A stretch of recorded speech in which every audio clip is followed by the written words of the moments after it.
Hello, I'm Elizabeth Ween. I'm the author of Codename Verity, and I hear that you're reading it this summer, and I really hope you enjoy it.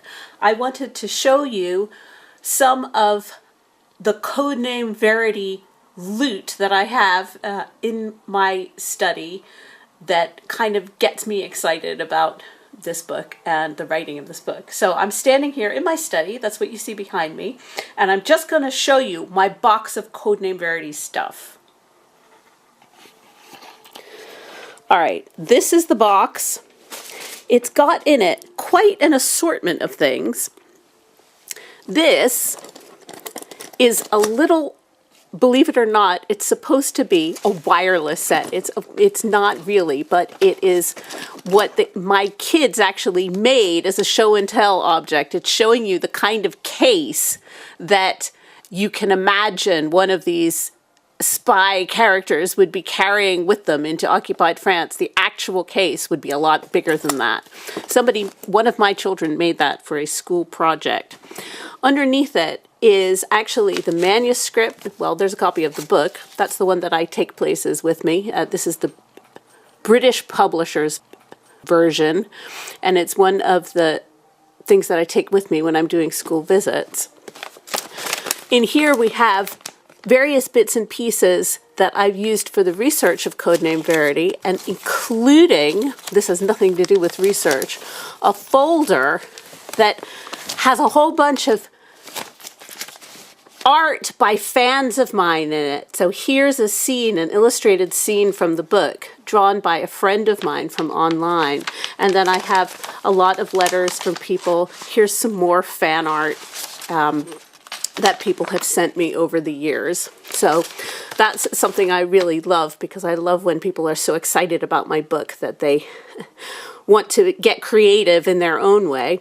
And then here is an actual auxiliary forces gas mask bag, such as Maddie, the pilot character from Codename Verity, would have carried with her in her kit. And inside this bag, I have a whole bunch of items from that are actual artifacts from World War II. So I'm just going to get out a few of them to demonstrate. These are not from World War II, but they're based on a World War II pattern.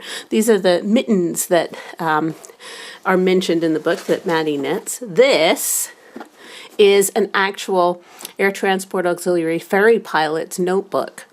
And so this is an example of what Maddie would have actually been doing her writing in. It says here that it's an offense to lose this. It's a treasonable offense to lose this. And what this notebook has in it is basically instructions to ferry pilots for starting and taxiing planes that they might be flying. This one is for a Catalina.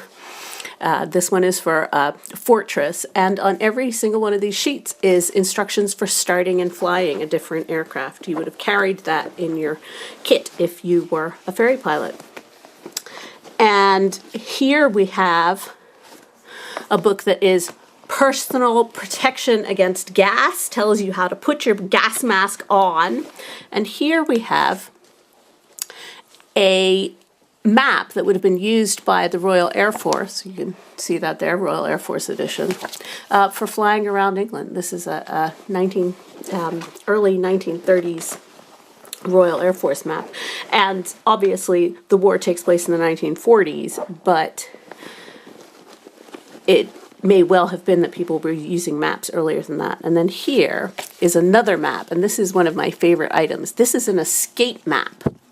And it was carried in the kit of airmen in case they got shot down. This map is printed on silk, which means it's quiet when you rustle it about. It doesn't make the noise that a paper map would.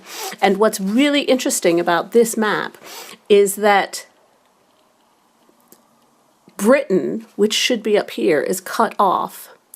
So what you see here is northern France and just the southern bit of England here. So you would use this map if you were shot down in occupied territory and were trying to escape out of enemy territory back to the freedom of the United Kingdom.